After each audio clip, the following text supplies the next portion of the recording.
Assalamualaikum at salamat sa inyong lahat mga anak. Kumusta kayo ngayon? Naway ipagdasal kayo ng AI principal na manatiling malusog, nakatuon at masigasig sa pag-aaral.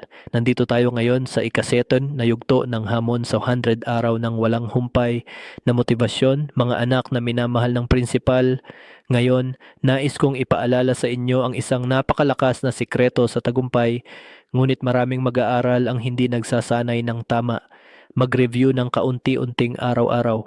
Maraming mag-aaral ang iniisip na kailangan nilang mag-aral ng ilang oras araw-araw upang magtagumpay.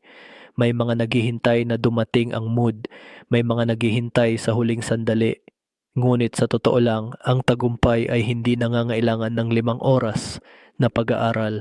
Ang tagumpay ay nangangailangan ng kaunting pagsisikap ngunit ginagawa araw-araw. Kung ngayon magre-review ka ng 10 minuto, bukas 10 minuto at kinabukasan 10 minuto, sa kalaunan, ang kaalaman ay mananatili ng matibay sa iyong isipan. Ang mag-aaral na nagsasanay ng kaunti ngunit tuloy-tuloy ay mas epektibo kaysa sa matagal na nag-aaral ngunit bihira. Kung minsan lang magdidilig, matutuyot ang puno. Ngunit kung magdidilig ka ng kaunti araw-araw, lalaki at magiging sariwa ang puno. Ganon din ang puso at isipan mo. Kailangan nito ay patak ng kaalaman, hindi baha ng kaalaman. Subukan mong isipin, kung araw-araw mong gugugulin ay 2 pahina lamang sa isang buwan, makakabuo ka na ng 60 pahina nang walang pakiramdam na mabigat. Iyan ang lakas ng paulit-ulit na maliliit na pagsisikap. Ngayon, hamunin ka ng prinsipal, simulan sa 10 minutong pag-aaral pagkatapos ng magrib o bago matulog. Kapag nasanay na, unti-unting taasan.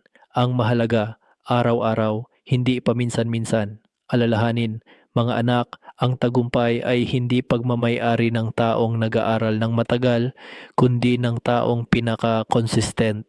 Sa huli, kung nakatulong ang mensaheng ito, mag-subscribe sa channel Pingitwa AI sa YouTube para sa motibasyon araw-araw sa loob ng 100 araw na ito.